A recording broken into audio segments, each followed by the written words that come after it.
Here's an update on what we can see and expect from Lord of the Rings Online in Q2 and Q3. LOTRO developer Orion has just released his letter going over what more we can expect for this year in the game. Before we get into this though, I do want to say check out the Patreon, which I have linked down below. All Patreon members have early access to these videos and shorts before they go out on YouTube. So if you want to get the news even faster, make sure you check that out. A letter from Orion, March 2025, even though it is technically April now and they did release it on April, but it's okay. We won't talk about that. Anyway, lead systems designer Orion has come out with another letter. It pretty much says that we hope that the early part of 2025 is treating you all well. As stated in the letter to the players at the end of 2024, we are delivering an update on game development and direction for the next 6 months. We are nearing a milestone for LOTRO, our 18th anniversary, and we hope to see at least 93 more. So I'm not gonna lie, I had to math that, which is 111th. And I was like, I don't get it. Why say 111th? I'm not a true Lord of the Rings fan, is what I found out today. But anyway, sneaky, I see you. Update 44 arrives in April with a new content pack featuring new story quest missions and a 6-player instance. The content pack targets players of level 150 and continues the story from the people of Shagana. The raid announced in the previous letter of Update 44 has been removed from the schedule, sadly releasing the Temple of Utugberg. Raid took longer than anticipated, and we no longer have the time to deliver another raid in this window. Rest assured there will be a new raid in our expansion later this year. Well, that super sucks. I'm kind of shocked because it made it sound like they had the raids all like ready and set to go. At least that's what I heard from Scenario a few months back on a live stream. But obviously, you know, I would rather them have good content over like, you know, rushing it and, you know, pushing it. So update 44 also adds a VIP only favored standing reputation enhancement extended to nearly all the reputations throughout the game, introduces a feature only accessible to VIP players who purchase the Legacy of Morgoth expansion. This feature will soon be accessible to all VIP players across the game, starting with the earliest reputations in the Shire, Eredlu, and Arbreland, and extending through to Legacy of Morgoth. And pretty much what that reputation system is, it allows you to essentially have a character who probably has maxed out like reputation with a certain faction. Well, now on your other characters that you play on your, you know, alts, you can have an accelerated rate to which you are earning rep with that particular faction that you probably capped out on. So it's a good way to kind of get your rep up higher on other characters. It's a really nice feature to have. I personally haven't really checked it out though, because it seems like it was only for Legacy of Morgoth, and I'm not too shocked, but I'm also happy. And I will say that I didn't really expect them to do this to all of the reputations, but I will say I really hope that they make this accessible to everyone. Festivals and events are getting a more focused and extensive treatment this year. The anniversary event coming free to all players with the release of Update 44 is the first considerable revision and inclusion of this treatment. The 18th anniversary event will provide new missions scaling from 20 to 150 with new rewards and the ability to experience these missions as delvings. That's kind of cool. Later, the Midsummer Festival adds a new festival island with new quests. What? So it sounds like they're kind of going in the direction of what they did with Fall Fest with Westmead. So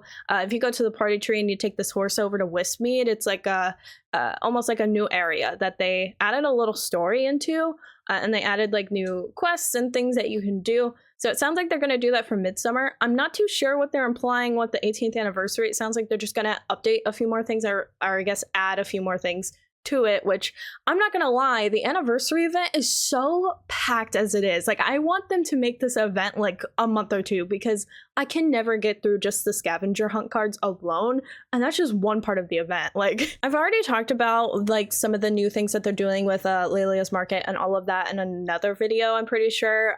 I've definitely covered it in a short, so I will link that for you guys. But pretty much they're adding in a new kind of currency, a homesteading coin, and they want to eventually replace the premium housing writs for this homesteading coin. It sounds like you can have like a little bit more flexibility with this coin, because with the writs, it's like, what can you get with the writs? Like you get the house, but like there's not much else to it, you know?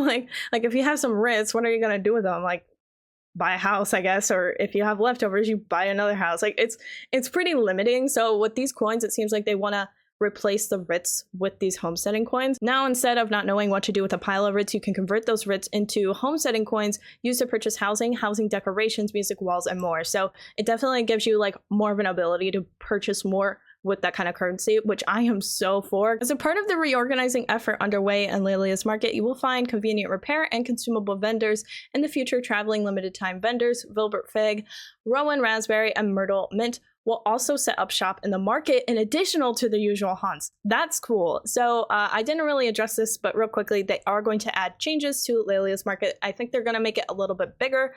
No second story though, a little disappointed by that. But just overall, they're going to make it bigger and better, as this is one of the most used milestones in the game. But they're going to update it, and hopefully they'll add in more stuff to it. And it's really cool that they're going to actually give, like, you know, these vendors, these limited time vendors, a place in the market. So nice. We also want to provide an update on the progress of our long discussed kinship refresh, highlighting the current development status and reasoning behind the changes we are making. First, let us give the traditional disclaimer about future work. Everything is fluid and subject to change, yada yada yada. Bringing the kinship system up to modern standards to allow advancement, deeds, calendars, please add in a calendar, management of information and filtering tools, banks, kinship traits, boons, and so much more is rooted first in getting the management of the data right.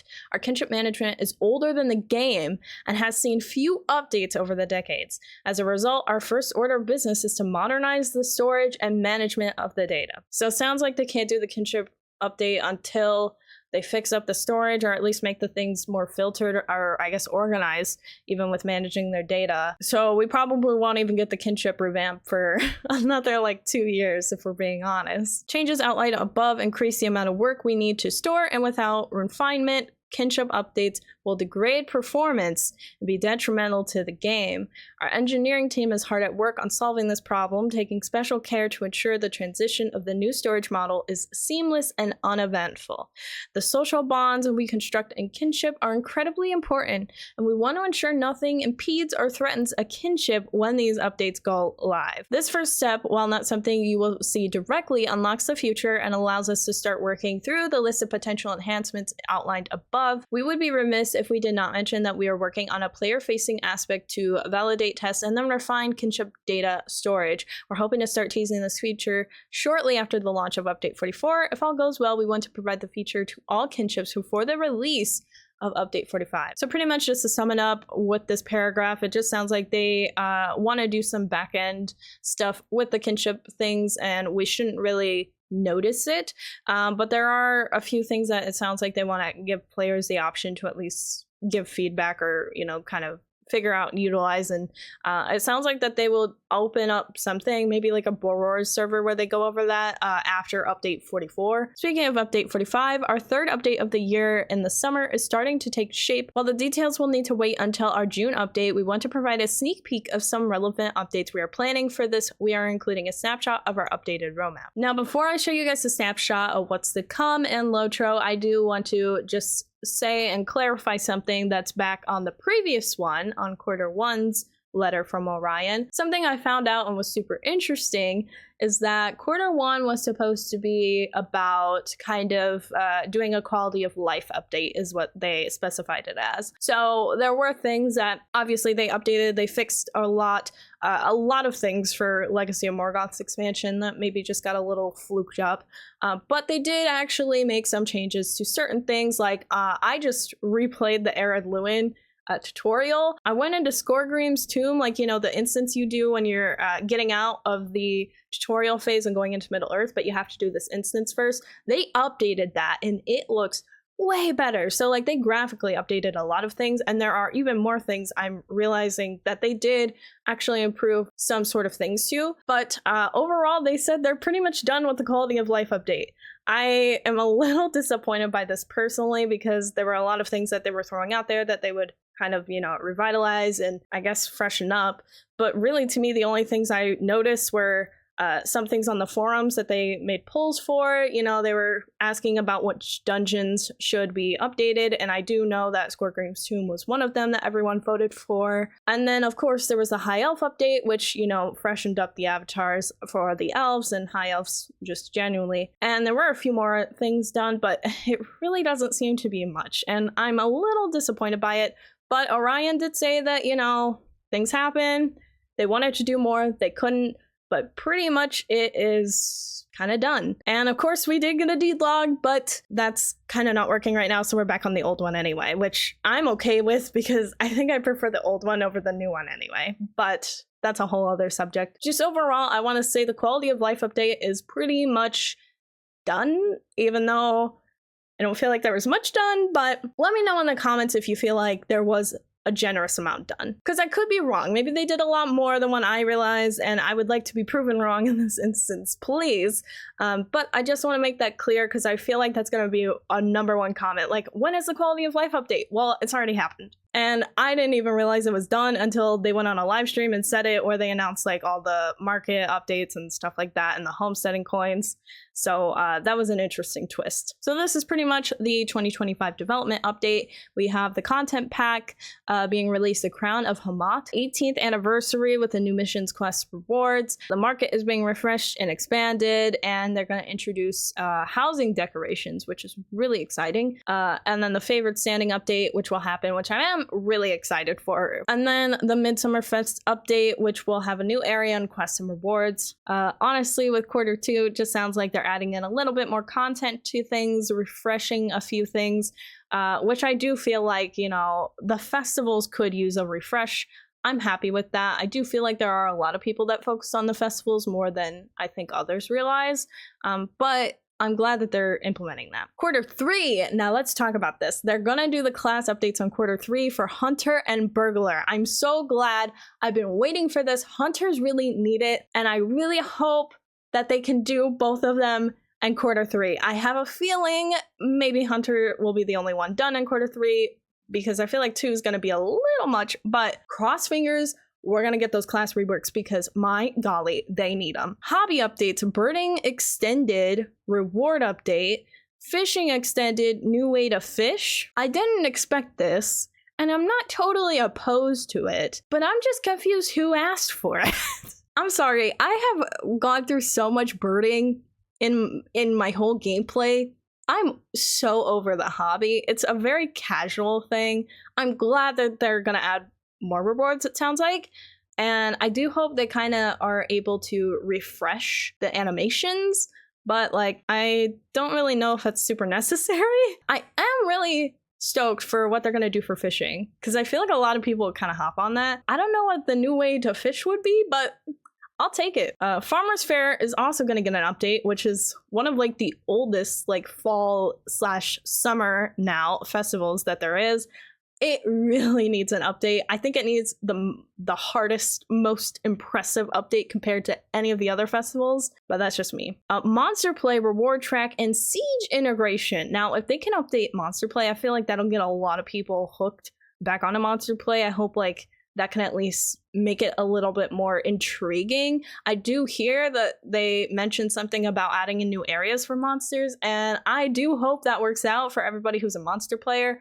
I'd check that out, but let's see what this integration is. I'm kind of for it. And then Q4, the only thing that they've added so far is expansion pack level cap increased to 160, new landscape, 4 new zones, which they've already teased, so nothing new there. You can expect to see some of our plan changes for the summer earlier than usual on the Bullroarer public server, which if you guys do not go on the Bullroarer public server, whenever they release like a big update, like update 44 for instance, they'll probably have that on the Bullroarer public server. It's almost like its own separate launcher for LOTRO, where they'll open the server on for an extended period of time pretty much, and then you're able to test out some of the stuff, and then they take player feedback and then kind of work with that. So that's pretty much how I show you guys some of the stuff early on. So if you ever want to check that out, I can link down below how to get the Bullroarer public server, because you have to download this separate thing, but I'll do that for you guys just so you know. Our next update, or pretty much their next letter, should be available before the end of June. So yeah, pretty much a quarterly update. Something they also go on to say is to join the new Discord. Also check through the forums. I definitely recommend everybody does that, because there are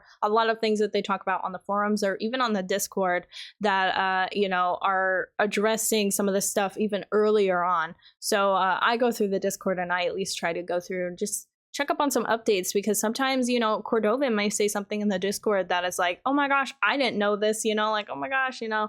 And you can kind of get some like tidbits of things that you can look forward to just on what they're saying on the Discord or forum. So definitely keep in touch that way. But anyway, what are your thoughts on what is coming to Q2? Let me know down in the comments below. And until next time, you better stay weird, you weird weirdos.